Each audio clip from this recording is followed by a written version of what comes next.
السلام علیکم ورحمۃ اللہ تعالی وبرکاتہ۔ محترم ناظرین، میں آپ کا خادم فیضان تغلی میں خوش آمدید کہتا ہوں۔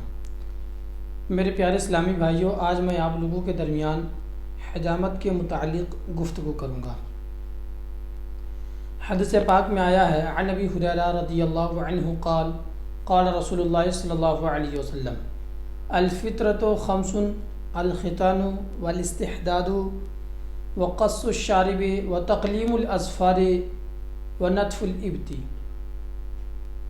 بخاری شریف جلد 2 صفحہ نمبر 875۔ حضرت ابو ہریرہ رضی اللہ عنہ نے کہا کہ حضور علیہ الصلاۃ والسلام نے فرمایا کہ 5 چیزیں فطرت سے ہیں، یعنی انبیاء سابقین علیہم السلام کی سنت ہے۔ ختنہ کرنا، منہ زیر ناف موڑنا، مونچھیں کتروانا، ناخن ترشوانا اور بغل کے بال اکھیڑنا۔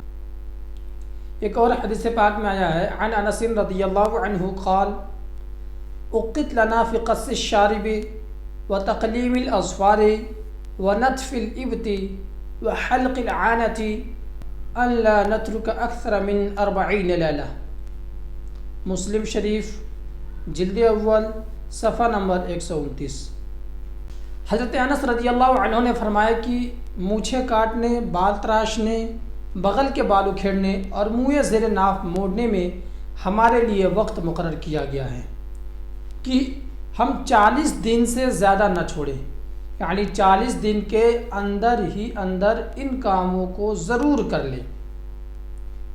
حضرت شیخ عبدالحق محدث دہلوی رحمۃ اللہ علیہ اس حدیث پاک کے تحت ارشاد فرماتے ہیں 40 روز سے زیادہ نہیں گزرنا چاہیے، اور اس سے کم میں کرے تو افضل ہے۔ اور بیان کیا گیا کہ حضور علیہ الصلاۃ والتسلیم مونچھ اور ناخن ہر جمعہ کو کاٹتے تھے، اور ہر 20 روز پر منہ زیر ناف موڑتے تھے، اور ہر 40 روز پر بغل کے بال اکھاڑتے تھے۔ ایک اور حدیث پاک میں آیا ہے، مشکات شریف صفحہ نمبر 384۔ حضرت علی رضی اللہ عنہ نے ارشاد فرمایا کہ حضور علیہ الصلاۃ والسلام نے عورت کو سر مڈانے سے منع فرمایا۔ ناخن تراشنے میں حضور سید عالم صلی اللہ علیہ وسلم سے یہ ترتیب مروی ہے کہ دائنے ہاتھ کی کلمہ کی چھوٹی انگلی سے شروع کرے اور چھوٹی انگلی پر ختم کرے، پھر بائیں ہاتھ کی انگلی سے شروع کرے اور انگوٹھے پر ختم کرے، پھر داہنے ہاتھ کے انگوٹھے کا ناخن تراشے۔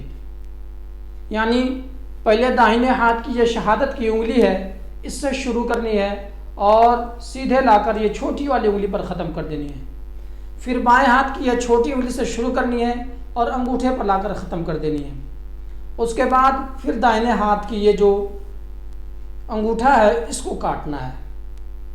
ناخن کاٹنے کا یہ سنت طریقہ ہے۔ آج کل عورتیں سر کے بال کٹا کر لونڈوں کی شکل اختیار کرنے لگی ہیں، یہ سخت ناجائز و گناہ ہے۔ حضور سرور دو عالم صلی اللہ علیہ وسلم نے ایسی عورتوں پر لعنت فرمائی ہے۔ جنابت کی حالت میں نہ بال مڈائے اور نہ ناخن ترشوائے کہ یہ مکروہ ہے بہار شریعت۔ ہر ہفتہ منہ زیر ناف دور کرنا مستحب ہے اور بہتر جمعہ کا دن ہے، اور 15ویں روز دور کرنا بھی جائز ہے، اور 40 روز سے زائد گزار دینا مکروہ و ممنوع ہے۔